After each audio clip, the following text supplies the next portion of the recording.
जय श्री राधा वल्लभ श्री हरि। आज बात करते हैं मानव जीवन की आम धारणा की। जब तक यथाध्यात्मिक ज्ञान नहीं होता तो जन साधारण की धारणा होती कि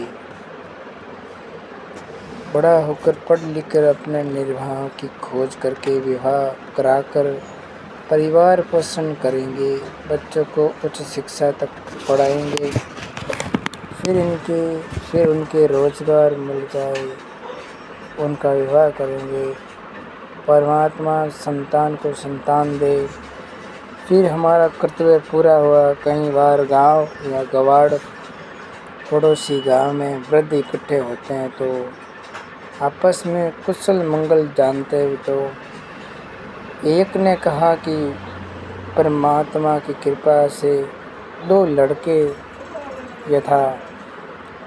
लड़की हैं, कठिन परिश्रम करके पाला पोसा तथा पढ़ाया, विवाह कर दिया, सबके बेटे वाले हैं।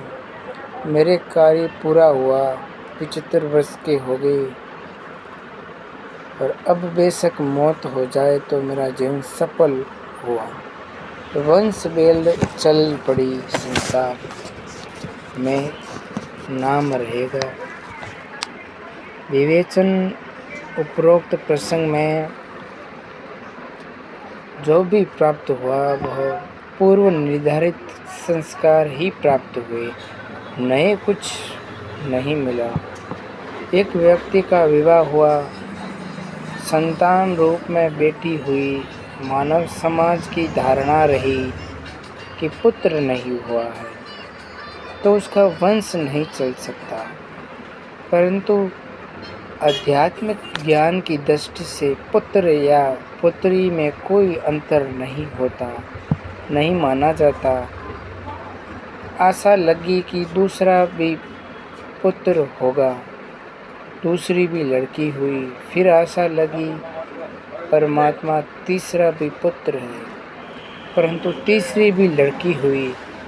इस प्रकार कुल 5 बेटियां हुई, पुत्र का जन्म हुआ ही नहीं। इस उदाहरण से स्पष्ट होता है कि न तो मानव का चाह हुआ और न किया हुआ है। जो कुछ हुआ है संस्कार वंश ही हुआ। ये परमेश्वर का विधान है। मानव शरीर प्राप्त प्राणी को वर्तमान जन्म में पूर्ण संत से दिशा लेकर भक्ति करनी चाहिए, यथा पुण्य दान धर्म तथा शुभ कर्म अवश्य करने चाहिए, अन्यथा पूर्व जन्म के पुण्य मानव जीवन में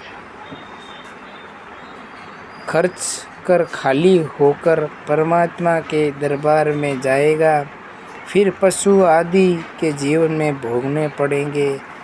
जैसे किसान अपने खेत में गेहूँ चना आदि बीज बोता है, फिर परिश्रम करके उन्हें परिपक्व करके घर तक लाता है, फिर अपने कोटे या कक्ष में भर लेता है। यदि वह पुनः बीज न बो कर फसल तैयार नहीं करता तो फिर पूर्व वर्ष के गेहूँ और वह चने खाकर वर्तमान में तो उसे कुछ आपत्ति नहीं आएगी, क्योंकि पूर्व वर्ष के गेहूँ चना शेष हैं, परंतु एक दिन वह पूर्व वाला संग्रह किया हुआ अन्न समाप्त हो जाएगा और फिर वह किसान भूख से भिखारी हो जाएगा। ठीक इसी प्रकार मानव शरीर में जो भी प्राप्त हो रहा है वह पूर्व जन्मों का संग्रह है। यदि वर्तमान में शुभ कर्म यथा भक्ति नहीं की तो भविष्य का जीवन नरक हो जाएगा।